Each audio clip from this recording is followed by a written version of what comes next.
on great things. We're going to talk about advances that require hundreds of people and massive collaboration. We started Grand Challenges 16 years ago with that idea in mind, to build a global network of researchers, scientists, and innovators, and to identify the most important problems so that we could focus their collective brain power on these problems. Now, so many scientists all over the planet, whether they're in this meeting or not, are involved in a particular grand challenge, which is ending the current pandemic. All over the world, some of these researchers are breaking down silos. Rather than waiting to go through a publication process, they're sharing data on a daily basis. Since the pandemic began, scientists have shared more than 137,000 viral COVID-19 genomic sequences. The pharmaceutical companies are cooperating on production in ways that really have never been seen before. For example, the antiviral remdesivir created by Gilead is being produced in Pfizer factories. And international teams of scientists are collaborating at full speed on the vaccine clinical trials. Likely, one or more of these vaccines will be available by early next year. In fact, as we have multiple vaccines, we'll have to make sure we understand exactly where to use each of them in the time when those volumes will be constrained. So the pace of the science has been remarkable. And my bet is that when we look back on the history of COVID-19, one of the bright things will be that the scientific community worked together to come out with the tools to bring this to an end. But despite all this good work, right now, as fast as the science has moved and as great as this collaboration is, the pandemic is still ahead of us. The first COVID-19 vaccine will probably be the fastest that humans have ever gone from identifying a new disease to being able to immunize against it. Still, we all know this virus has managed to plunge the entire global economy into a deep recession. In fact, almost every kill over 1 million people. As we hopefully enter the final chapter of this pandemic, we have to start asking, how can we do better before the next one?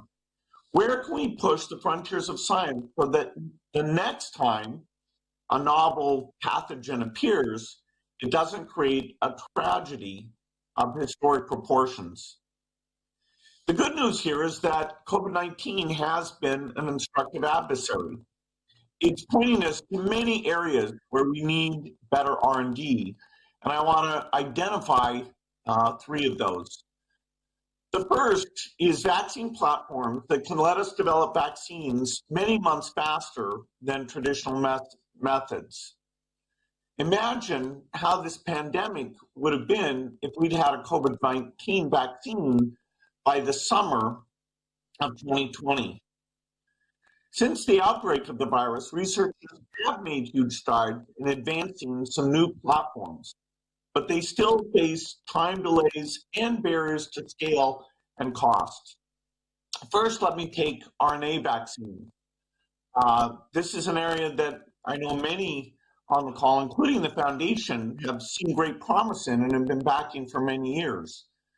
For the first time, they're being reduced to practice during this pandemic. Probably the first approved vaccines for COVID-19 will be mRNA, and yet we can't count on them alone because they're very hard to scale that manufacturing, and they have a logistical problem because they require an ultra cold chain. Now, scaling these for the world would mean having hundreds of millions of doses in liquid nitrogen and keeping them at that negative 80 degrees Celsius as they're carried from planes out to get delivered in the world. I'm hopeful that as the mRNA platform matures in the years ahead, we'll solve both the scaling problems, which will bring the cost down, and will make this cold chain requirement unnecessary. The Grand Challenges program has been looking at ways to make vaccines more thermostable since the very beginning in 2003. And by taking advantage of that research and some new ideas, I think we'll be able to develop mRNA vaccines that don't require that ultra cold chain. Another promising area for rapid vaccine development is structured guided immunogen design. Here we have a different problem. We can design proteins with atomic level accuracy, and that gets us very quickly towards a subunit vaccine. But the subunit vaccines almost always require an adjuvant to induce the desired immune response. And this has become a major barrier, a barrier in cost and scale as well. We have very few approved adjuvants in the world, and not enough to make the billions of doses we need to stop this pandemic.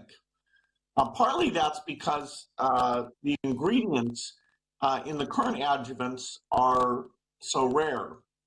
Going forward, we need a way to make even more powerful adjuvants that don't require someone going to the high Andes to harvest the bark of a particular tree, or shark fishing.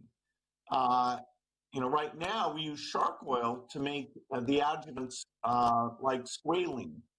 Chemically synthesized adjuvants, ones that we can make without these restricted raw natural resources, need to be a solution here. We also need to develop small molecule adjuvants that act through different pathways of innate immune activation. These will offer a broad range of options for driving the type and duration of immune response, which we really need for the difficult vaccine challenges that we've been working on for a long time, specifically HIV, tuberculosis, and malaria. So more risk is required to advance new adjuvants, and I do think we can make huge progress on this in the next 5 years. The second area that's very important is monoclonal antibodies. This is an area where we also need more research.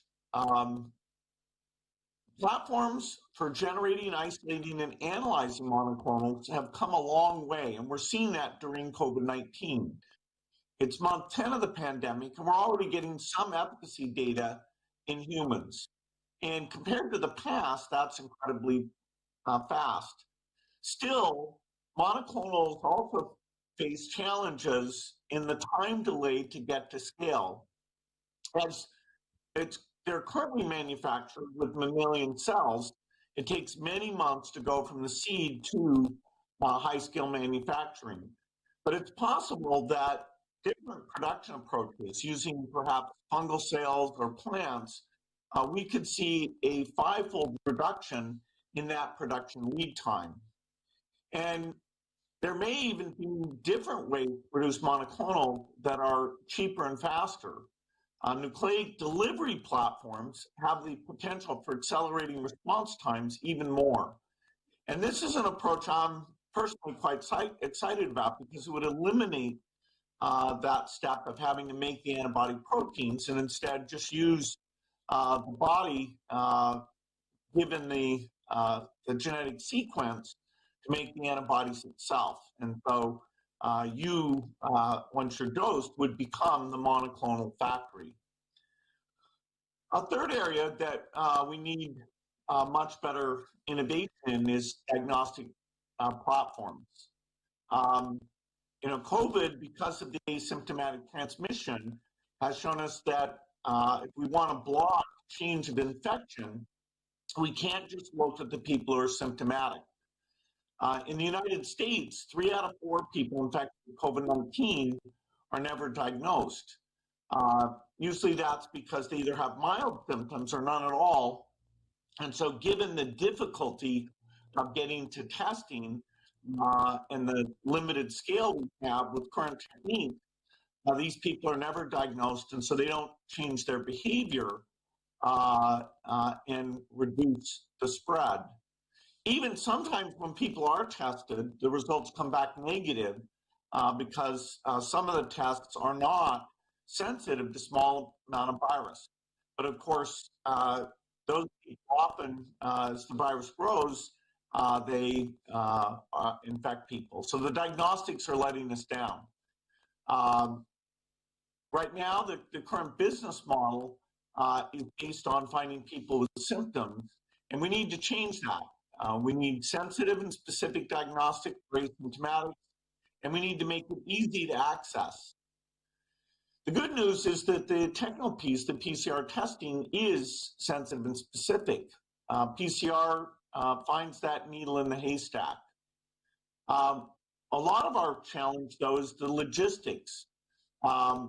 One vision is that we should have a test kit that we can spread out into the community, either into medicine cabinets or community centers, pharmacies.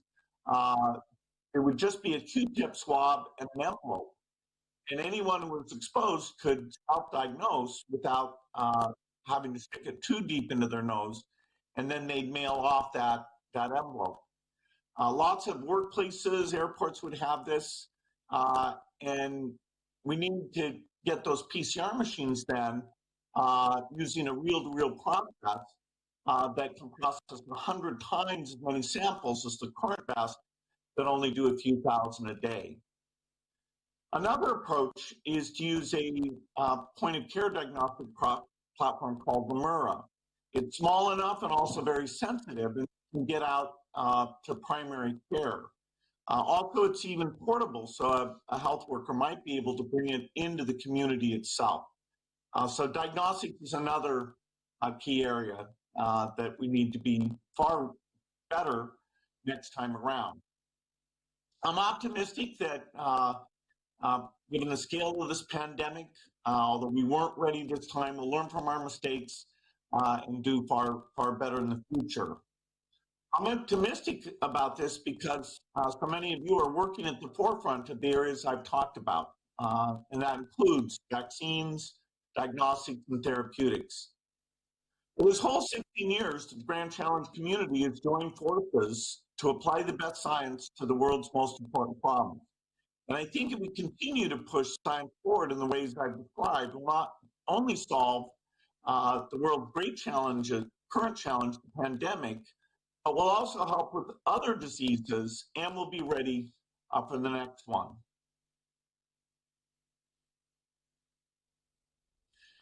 With that, let me go ahead and now introduce our keynote speaker. Before COVID, of course, we planned for this meeting to take place in India. And India's very inspiring because it's made huge strides in improving the health of its people over the past 2 decades. And now, India's research and manufacturing capacity will be critical to fighting COVID-19, especially when it comes to making vaccines at large scale. To speak more about the country's role in advancing health R&D, I'm pleased to introduce Prime Minister Modi. Welcome to Grand Challenges, Prime Minister. Our foundation is grateful to partner with your government to improve public health in India and around the world. We look forward to what you have to say.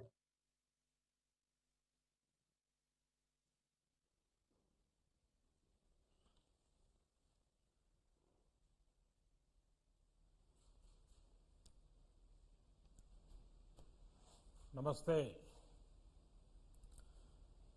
Melinda and Bill Gates, Union Minister in my cabinet, Dr. Harshvardhan, delegates from across the world, scientists, innovators, researchers, students, friends, I'm happy to be with all of you for the 16th Grand Challenges annual meeting.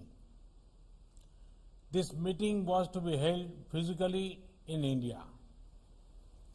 But in changed circumstances, it is being held virtually. Such is the power of technology that a global pandemic did not keep us apart. This program has continued as per schedule. This shows the commitment of the grand challenges community. It shows a commitment to adapt and innovate. Friends, the future will be shaped by societies that invest in science and innovation. But this cannot be done in a short-sighted manner. One has to invest in science and innovation well in advance. That is, when we can reap benefit at the right time. Similarly, the journey to these innovations must be shaped by collaboration and public participation. Science will never prosper in silos. The Grand Challenges Program has understood this ethos well. The scale of this program is commendable. In 15 years, you have engaged with several nations. The nature of issue addressed is diverse. You have combined bright global talent to address problems such as antimicrobial resistance, maternal and child health, agriculture, nutrition, wash, water, sanitation, and hygiene. Friends, it has taken a global pandemic to make us realize yet again the importance of teamwork. After all, diseases do not have geographic boundaries. Diseases do not discriminate on the grounds of faith, race, gender, or color. And by disease, I am not only talking about the current pandemic situation. There are several communicable and non-communicable diseases that are impacting people, especially bright youngsters. Friends, in India, we have a strong and vibrant scientific community. We also have very good scientific institutions. They have been India's greatest assets, especially during the last several months while fighting COVID-19. From containment to capacity building, they have achieved wonders. Friends, India's size, scale, and diversity has always made the global community curious. Our population is almost 4 times that of USA. Many of our states are as populated as other nations in Europe and Asia. Yet, thanks to a people-powered and people-driven approach, India kept its COVID-19 death rate very low. Today, we are seeing a decline in the number of cases per day and in the growth rate of cases. India has one of the highest recovery rate of 88%. This happened because India was one of the first countries to adopt a flexible lockdown when the total cases were just a few hundred. India was one of the first to encourage the usage of masks. India actively began to work on effective contact tracing. India was one of the earliest to deploy the rapid antigen tests. Friends, India is now at the forefront of vaccine development for COVID. Some of them are in advanced stages. We are not stopping here. India is already working on putting a well-established vaccine delivery system in place.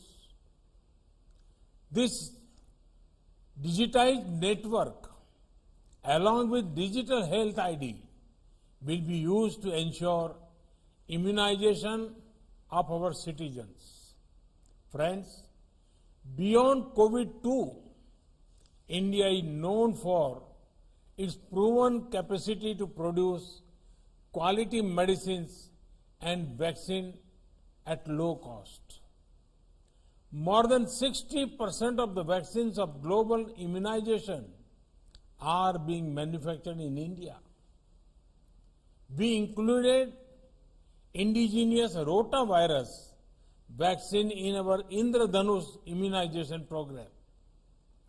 This is a successful example of a strong partnership for a long-lasting results. The Gates Foundation has also been a part of this particular effort. With India's experience and research talent, we will be at the center of global healthcare efforts. We want to help other nations enhance their capacities in these sectors. Friends, in the last 6 years, we have made many interventions which are contributing to a better healthcare system. Take a subject such as sanitation, improved cleanliness, more toilet coverage. Who does this help the most? It helps the poor and underprivileged. It leads to a fall in disease. It also helps women the most. Friends, now we are ensuring that each household gets piped drinking water. This will further ensure disease reduction. We are setting up more medical colleges, especially in rural areas. This ensures more opportunities for the youth. It brings better healthcare to our villages. We are running the world's largest health insurance scheme and ensuring access to everyone. Friends, may we keep using our collaborative spirit for individual empowerment and collective well-being. The Gates Foundation and several other organizations are doing wonderful work. I wish you all fruitful and productive discussions over the next 3 days. I hope to see many exciting and encouraging new solutions coming out from this grand challenging platform. May these efforts further a human-centric approach to development. May they also give our youth the opportunities to be thought leaders for a brighter future. Once again, I thank the organizers for inviting me. Thank you. Thank you very much.